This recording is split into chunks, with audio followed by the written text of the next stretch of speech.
નમસ્કાર વાલા પેન્શનર મિત્રો, નિવૃત્ત કર્મચારી મિત્રો, ભાઈઓ તથા બહેનો, સ્વાગત છે આપનું આપણી આ યુટ્યુબ ચેનલ ભાવેશ મકવાણા ન્યૂઝમાં। તો બધાને જય શ્રી કૃષ્ણ, જય માતાજી, હર હર મહાદેવ। તો આજની તારીખ 30/1/2026।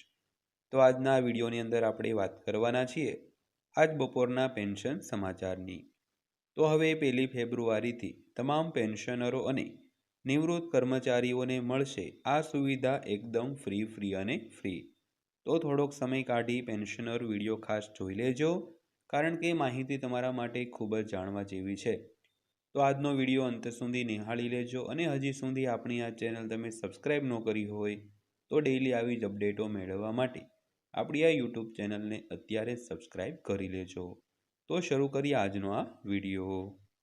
તો સૌથી પહેલાં જોઈએ તો સરકારી પેન્શન વધારો 2026 એ ભારતમાં સામાજિક સુરક્ષા પર નવેસરથી ધ્યાન દોર્યું છે। તો એવા સમયે જ્યારે ફુગાવો દૈનિક ખર્ચને અસર કરી રહ્યો છે અને આરોગ્ય સંભાળ ખર્ચમાં વધારો થઈ રહ્યો છે, તો ત્યારે આ પેન્શન સુધારાથી પ્રતિકાત્મક વચનને બદલે વ્યવહારુ પગલાં તરીકે જોવામાં આવ્યો છે। તો વરિષ્ઠ નાગરિકો, વિધવાઓ અને અપંગ વ્યક્તિઓ માટે પેન્શન વધારાની આવક નથી, પરંતુ મૂળભૂત સહાય પ્રણાલી છે। તો અપડેટ આગામી વર્ષોમાં આ જૂથો તેમના જીવનનું સંચાલન કેવી રીતે કરે છે તેના પર અસર કરશે તેવી અપેક્ષા છે। તો સૌથી પહેલાં જોઈએ તો પેન્શન સુધારણાની જરૂર કેમ પડી। તો છેલ્લા કેટલાક વર્ષોમાં પેન્શનની રકમ અને વાસ્તવિક જીવન ખર્ચ વચ્ચેનો તફાવત વધુ સ્પષ્ટ થયો છે।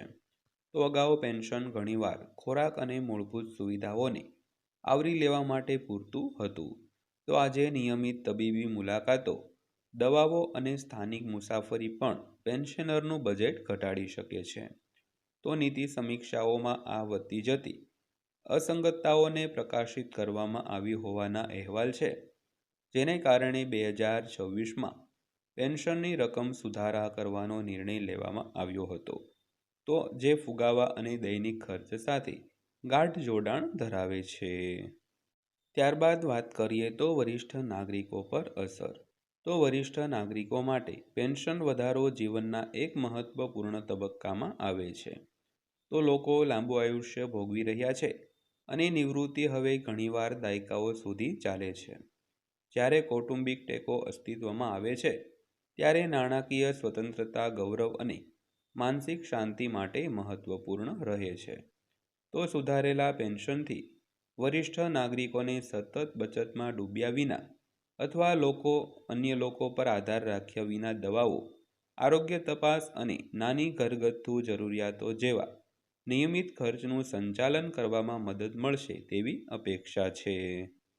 ત્યારબાદ જોઈએ તો વિધવાઓ અને એકલ મહિલાઓ માટે સહાય। તો વિધવા પેન્શન પરંપરાગત રીતે સામાન્ય રહ્યું છે, તો ઘણીવાર ફક્ત જીવન નિર્વાહ માટે પૂરતું હોય છે।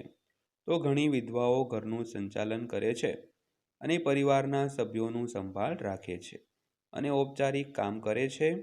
તો આ બધું મર્યાદિત આવક સુરક્ષા માટે 2026ના પેન્શન વધારાનો હેતુ વધુ વાસ્તવિક માનસિક સહાય પૂરી પાડવાનો છે। તો સામાજિક કાર્યકરો નોંધે છે કે જ્યારે પેન્શન વધે છે ત્યારે વિધવાઓ આવશ્યક જરૂરિયાતોને મુલતવી રાખવાને બદલે શિક્ષણ, ઘરની જાળવણી અને આરોગ્યમાં વધુ સારી રીતે રોકાણ કરી શકે છે। તો ત્યારબાદ જોઈએ તો અપંગ વ્યક્તિઓ માટે રાહત। તો અપંગ વ્યક્તિઓ મૂળભૂત જીવન ખર્ચ ઉપરાંત વધારાના નાણાકીય દબાણનો સામનો કરે છે। તો સહાયક ઉપકરણો, ઉપચાર, પરિવહન અને નિયમિત તબીબી સંભાળ સંબંધિત ખર્ચ નોંધપાત્ર હોઈ શકે છે।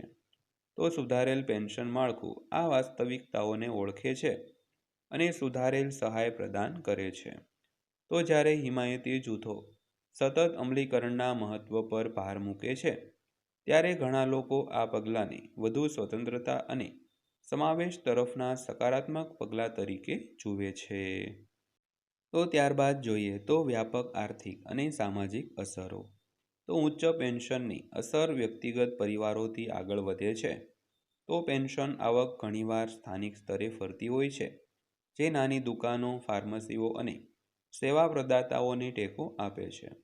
તો ગ્રામીણ અને અર્ધ શહેરી વિસ્તારોમાં નાણાંનો આ સતત પ્રવાહ સ્થાનિક અર્થતંત્રોને મજબૂત બનાવી શકે છે. તો સામાજિક રીતે સુધારેલ નાણાકીય સુરક્ષા સંવેદનશીલ જૂથોમાં આરોગ્યની ઉપેક્ષા અને એકલતા ઘટાડી શકે છે. તો સમુદાય અને જાહેર સહાય પ્રણાલીઓ પર દબાણ ઘટાડી શકે છે. ત્યારબાદ વાત કરીએ તો નિષ્ણાંતો સરકારી પેન્શન વધારો 2026ને અંતિમ ઉકેલને બદલે ક્રમિક ગોઠવણનો ભાગરૂપે જુએ છે.